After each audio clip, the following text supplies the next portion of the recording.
سيقول السفهاء من الناس ما ولاهم عن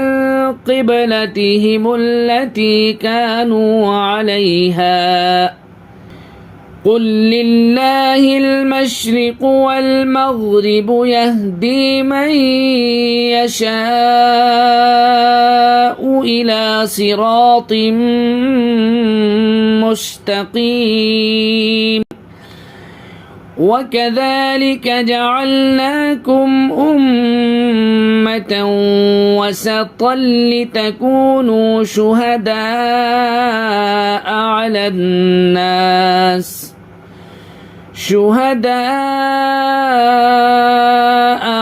الناس ويكون الرسول عليكم شهيدا وما جعلنا القبلة التي كنت عليها إلا لنعلم من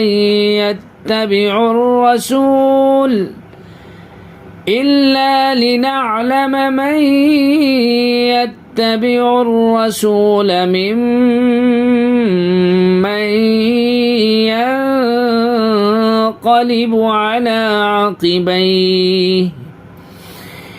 وإن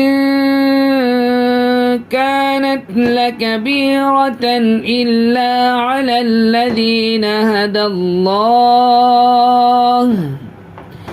وما كان الله ليضيع إيمانكم إن الله بالناس لرؤوف رحيم قد نرى تقلب وجهك في السماء فلنولينك قبلة ترضاها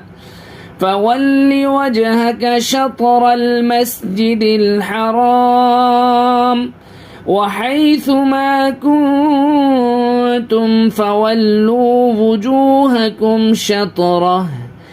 وإن الذين أوتوا الكتاب ليعلمون أنه الحق من ربهم وما الله بغافل عما يعملون ولئن أتيت الذين أوتوا الكتاب بكل آية ما تبعوا قبلتك وما أنت بتابع قبلتهم وما بعضهم بتابع قبلة بعض ولئن اتبعت أهواءهم من بعد ما جاءك من العلم إنك إذا لمن الظالمين الذين آتيناهم الكتاب يعرفونه كما يعرفون أبناءهم وإن فريقا منهم ليكتمون الحق وهم يعلمون الحق من ربك فلا تكونن من الممترين ولكل وجهة هو موليها فاستبقوا الخيرات أينما تكونوا يأت بكم الله جميعا إن الله على كل شيء قدير ومن حيث خرجت فول وجهك شطر المسجد الحرام وإنه للحق من ربك وما الله بغافل عما تعملون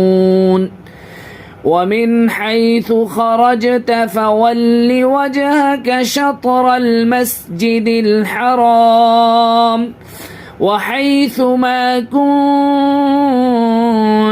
فولوا وجوهكم شطره لئلا يكون للناس عليكم حجة إلا الذين ظلموا منهم فلا تخشوهم واخشوني وليتم نعمتي عليكم ولعلكم تهتدون كما أرسلنا فيكم رسولا منكم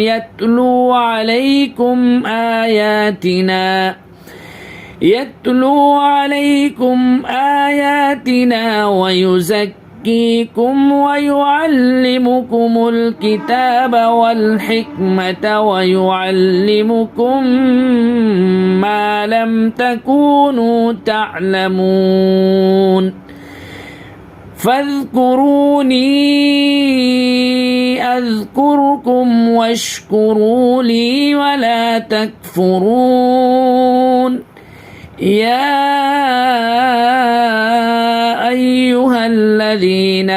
آمنوا استعينوا بالصبر والصلاة إن الله مع الصابرين ولا تقولوا لمن يقتل في سبيل الله أموات بل أحياء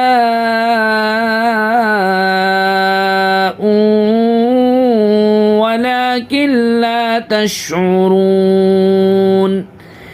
ولنبلونكم